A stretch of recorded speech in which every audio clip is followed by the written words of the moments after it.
Hi friends, स्वागत आहे तुमचं आपल्या चॅनलमध्ये। तर कसे आहात तुम्ही? आय होप सगळे ठीक आहात। इकडे सुद्धा सगळं मस्त आहे। आणि मी आता बनवत आहे ते म्हणजे आज डोनट बनवणार आहे। तर त्याची रेसिपी मी शेअर करणार आहे, तुम्हाला नक्की आवडेल। तर तुम्ही नक्की व्हिडिओ शेवटपर्यंत बघा। थोडंसं मोठं होईल पण खूप सुंदर बनलं आहे आणि अगदी घरगुती साहित्यात, बाहेरून तुम्हाला काहीही आणावं नाही लागणार। तर तुम्ही नक्की बघा, तुम्हाला नक्कीच आवडेल बाहेरून डोनट खाण्यापेक्षा। आणि व्हिडिओ पूर्ण शेवटपर्यंत बघा। तर चला आता आपण सुरू करूया डोनटची रेसिपी। तर चला आता आपण स्टार्ट करूया डोनट बनवायला। तर डोनटसाठी आपल्याला लागेल 2 वाटी मैदा, सोबत 1 वाटी साखर, पिठी साखर आणि 1 वाटी दही।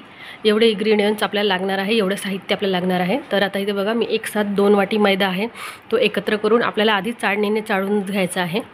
दोन्ही वाटी मैदा आणि पिठी साखर घरी केलेली ते चालेल, आणि घरीच करताना छान फाईन करा। तर हे बघा, इथे मी टाकत आहे 2 वाटी मैद्यानंतर अर्धा चमचा मी बेकिंग सोडा टाकलेला आहे आणि 1 चमचा बेकिंग पावडर टाकणार आहे। तर मी आधी जो टाकला तो अर्धा चमचा होता, तो बेकिंग सोडा होता जो आपण भज्यामध्ये वगैरे टाकतो, आणि हा आहे बेकिंग पावडर जो बेकरीच्या याच्यामध्ये आयटममध्ये जास्त यूज होतो। तर कन्फ्यूज होऊ नका, बेकिंग पावडर जो आहे ते 1 चमचा आणि बेकिंग सोडा अर्धा चमचा, हे सगळं घेऊन आता मी आपल्याला हे सगळं साहित्य घेऊन आता हे मी हलकं होईल। तर त्यासाठी म्हणून आता आपल्याला हे चाळून घ्यायचं आहे चाळणीने छान। आणि चाळून घेतल्यामुळे काय होतं, कधीही बेकरीचे कोणतेही आयटम तुम्ही बनवता, डोनट असो, केक्स असो किंवा आणखी काही, तर त्यासाठी जेव्हाही आपण चाळून घेतो ना, तर चाळल्यानंतर ते असं मिश्रण हलकं होतं आणि कोणतेही आयटम असे फ्लफी होतात आणि खूप छान होतात। तर त्याच्यामुळे चाळून घ्यायचंच। चला बघा, आता आपलं झालं आहे सगळं चाळून। आणि आता त्याच्यानंतर आपण ज्या वाटीने माप घेतला त्याच वाटीने आपण सगळे माप घेऊया। तर आता आपण आणखी टाकणार आहोत 1 वाटी साखर, पिठी साखर। आपण पिठी साखर इथे चाळलेली नाही आहे, तर मी मिक्सरमध्ये बघा छान बारीक केलेली होती, तर त्याच्यामुळे मी चाळली नाही, पण तुम्ही याच्याचमध्ये चाळून घेतली तरीही चालेल। म्हणजे 2 वाटी मैदा, 1 चमचाभर बेकिंग पावडर, अर्धा चमचा बेकिंग सोडा आणि 1 वाटी आपल्याला साखर, तर असं सगळं मिश्रण चाळून घेतलं। चाळल्यानंतर त्याच वाटीमध्ये मी 1 वाटी दही घेतलेलं आहे, आणि दह्याने जेवढं लागेल तर तेवढं लागेल तेवढंच त्याच्यामध्ये आपण छानसा असा त्याचा मऊसूद गोळा बनवून घेऊया। म्हणजे कणिक छान मळून घेऊया जे मैद्याचं जे आहे। तर असं खूप घट्टही नाही आणि खूप पातळही नाही, अशा प्रकारे। तर हे बघा, छान माझी मऊ मळून झालेली आहे। आणि सोबत त्याच्यामध्ये आता आपल्याला टाकायचं आहे तेल 4 चमचा। तर तेल तुम्ही ज्याला वास आहे ज्या तेलाला ते तेल घेऊ नका, म्हणजे त्याच्यामध्ये खोबऱ्याचं असो किंवा आपल्या घरी खायचं म्हटलं सरसोचं वगैरे, याला खूप सेंट असतो। तर तेल असं घ्यायचं की ज्याला सेंट नाही आहे असं तेल घ्या, नाहीतर मग तुम्ही 4 चमचा तूपही घेतलं तरीही चालेल। आणि तूप खरंच खूप सुंदर वाटतं याच्यामध्ये, पण आता माझ्याकडे वेळ नव्हतं, तर त्याच्यामुळे मी आता 4 चमचा तेल घेतलं आहे। तेल घेऊन आता मी याला छान मस्तपैकी असा गोळा करून आता हा 1 तासासाठी मुरत ठेवलेला आहे। चला आता झाला याला आपला 1 तास, आणि 1 तासानंतर बघा हे मिश्रण फुललं आहे, तुम्हाला दिसत असेल बऱ्यापैकी, म्हणजे जेवढं मी ठेवलं त्याच्यापेक्षा थोडं जास्तच झालेलं आहे। आणि आत्ता गोळासुद्धा आत्ताही असं छान मऊसूद झालेला आहे। तर हे बघा, तोडल्यावरही असं थोडंसं असं वेगवेगळं झाल्यासारखं दिसतं। तर असंच व्हायला हवं, जेणेकरून मग आपले जे डोनट्स आहेत तर खूप असे टेस्टी होतात। तर त्याच्यामुळे हे बघा, आता आणखी याला एकदा छान मळून घेऊ। तर अशा प्रकारे मळून घेतल्यानंतर मग आता आपण त्याचे छान असे छोटे छोटे गोळे करणार आहोत। तर हा आहे कोळपाट घेतलेला आहे मी मैदा घेतलेला आहे ग्लास, आणि एक छोटावाला आणखी आपल्याला ग्लास लागेल। तर छोटा ग्लास म्हणजे छोटं जे झाकण असतं याचं, दवाई वगैरे पितात मुलं, तर ते जी झाकणाने दवाई पितात ना छोटेसे, तर त्यात ते झाकण घेतलेलं आहे मी, आणि त्या झाकणाने मग आपण ते 2 डोनट्सचा आकार त्याला देणार आहोत। तर हे बघा, छानसं असं जाड पोळी लाटून घ्या तुम्ही। खूप पातळ नको आपल्याला आणि खूप जाडेही नको, म्हणजे डोनट्स कसे असे असतात। तरी पण मी डोनट थोडेसे माझे म्हणजे असे खूप जाडे नाही केलेले, कारण खूप जाडे केले की ते तेलामध्ये खूप कमी तेलावरती करावं लागतं, त्याच्यामुळे मी थोडेसे मीडियम घेतलेले आहेत। आणि हा बघा, असे ग्लास घ्यायचे आहेत आपल्याला। ही एक पोळी घेतली आपण, लाटून घेतली, त्याच्यानंतर असं छान काढून घ्यायचं। आणि हे बघा झाकण आहे, तर जेव्हा लहान असतात मुलं तर तेव्हा त्यांना औषधी वगैरे पाजायला ते झाकण असतं, तर ते छान झाकण मी स्वच्छ धुवून घेतलेलं आहे। ते आयूचं आहे, खोकल्याच्या औषधीचं, तर मी त्याला छान स्वच्छ धुवून घेतलेलं। आणि त्याच्यानंतर मग आता हे केले। तर हे बघा, अशा प्रकारे मी खूप सारे बनवून घेतलेले, आणि एका वेळेस पूर्ण जेवढे तेवढे आधी बनवून घ्यायचे पूर्ण। तर पहिले मोठं जे आहे त्या पोळीवरनं मोठा आकार ग्लासचा घ्यायचा, आणि त्याच्यामधला जो आकार आहे तो त्याच झाकणाने तर अशा प्रकारे सरळ ते निघून येतं. हे बघा, याची जाडी तुम्हाला दिसत असेल आणि समजतही असेल. आणि खूप सोपी पद्धत आहे आणि खूप टेस्टी होतात खायला मेन म्हणजे, आणि खूप झटपट होतात. म्हणजे मोठ्या मिश्कीलने तुम्हाला फक्त जे 1 तास मुरत ठेवायचं आहे त्याला आणि थोडंसं फ्रीजमध्ये सेट व्हायला एवढाच वेळ लागतो. तर तो आपण 1-1.5 तास सोडला की अर्ध्या तासात हे बनून जातील. म्हणजे जे मिनिमम 2 तास लागेल आपल्याला हे खायला. तर अशा प्रकारे. तर हे बघा, आता मी केलेलं आहे एकीकडे तेल गरम. म्हणजे इकडे बनवता बनवता मी कमी फोर्सवर तेलसुद्धा गरम केलेलं आणि असे तेलामध्ये टाकायचे. आणि तेलामध्ये तुम्हाला जेवढे मावेल त्यासाठी मोठी कढाई घ्यायची आणि तेल बिलकुल मीडियम सिम गॅसवर घ्यायचं. याला तळायला पेशन्स लागतात. तुम्ही जेवढे छान तळाल तेवढे ते क्रिस्पी आणि सोबत टेस्टी होईल आणि अंदरून शिजेलसुद्धा. तर त्याच्यामुळे खूप जाड नाही घ्यायचं, मीडियम घ्यायचे, कारण ते फुलून तसेही फुगतातच ते. तर हे बघा, आणि जोपर्यंत त्याला पलटवायचं नाही तोपर्यंत जे म्हणजे त्या तेलावरनं ते स्वतःच वर येतात. जेव्हा ते तेल छान झालेलं असेल तेव्हा ते बघा ते स्वतःच वर आलेलं आहे. मी त्याला पलटवलेलं नाही आणि आत्ता मात्र पलटवत आहे कारण की ते वरती आले आहेत फुगून. तर आता त्याची एक साईड शिजलेली आहे, आपल्याला त्याला दुसरी साईड शिजवून घ्यायची आहे. तर त्यासाठी म्हणून मी सगळेच एक एक करून छान पलटवून घेत आहे.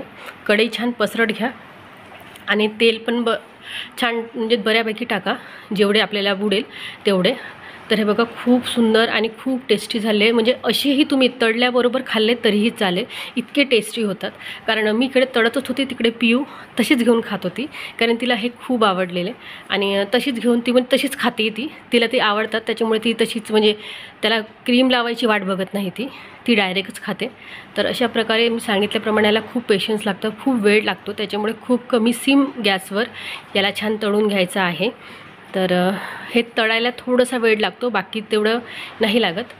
तर हे बघा, आणि छान असे जेवढं तुम्ही हे कराल तेवढं त्याच्यामध्ये छान तेल जाऊन ते छान फुगेल आणि खूप खायला सुंदर टेस्टी. तर अशा प्रकारे आपल्याला आता करून घ्यायचं आहे आणि तुम्ही नक्कीच घरी ट्राय करा. तुम्हाला सगळ्यांना म्हणजे मुलांना वगैरे सगळ्यांनाच आवडेल. आपण केक तर नेहमीच बनवतो, पण कधीतरी असंही आयटम बनवावं जे आपल्या मुलांना आवडेल. घरच्या घरी साहित्यात होऊन जाईल, बाहेरून काही आणावं लागणार नाही आणि घरी बनवलेलं कधीही हायजेनिकच असतं. म्हणजे बाहेरच्यापेक्षा. बाहेर जे असतं आपल्याला माहीत नसतं की काय आहे, कसं आहे. त्यांनी म्हणजे समजू शकता तुम्ही अशा प्रकारे.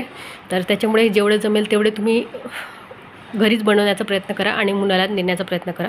तर माझे मुलं लहान असल्यामुळे मी त्यांना घरीच बनवून जेवढं जमते तेवढं मी आयटम त्यांना घरीच बनवून देते.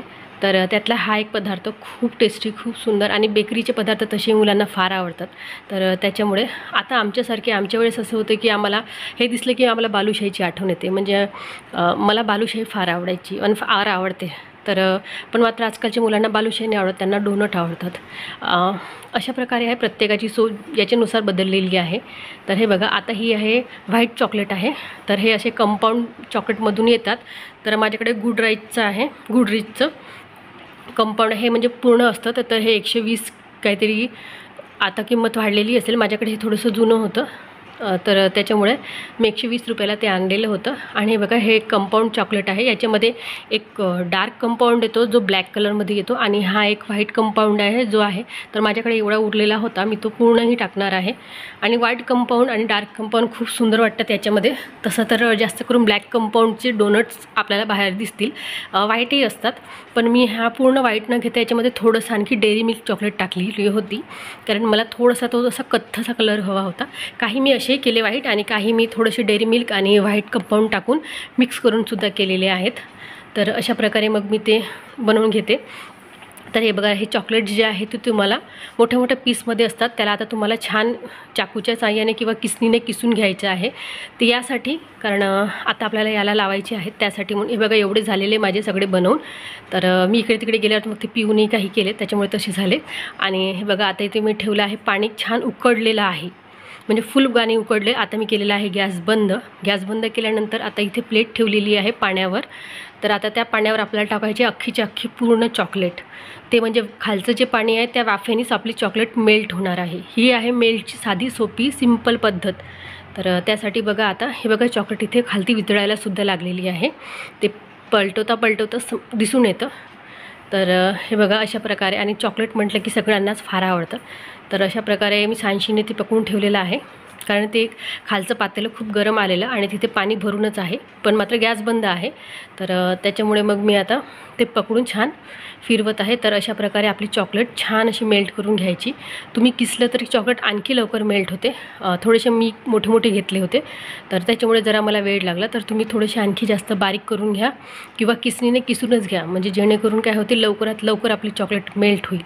आणि गॅस बंद करायचा, सोबत पाण्यावरच ते ताट ठेवायचं आहे आणि अशापैकी थोडंसा हळूहळू करून त्या चमच्याने छान ती चॉकलेट एकत्र अशी, म्हणजे अशी बिलकुल अशी मिल्की चॉकलेट, जी अशी थोडंसं म्हणजे त्याला डिप केलं की ते लागेल हाताला, तर अशी आपल्याला एवढी ती हलकी करून घ्यायची आहे, एवढी पातळ करून घ्यायची आहे. तर हे बघा, आता ही प्रोसिजर सुरूच आहे.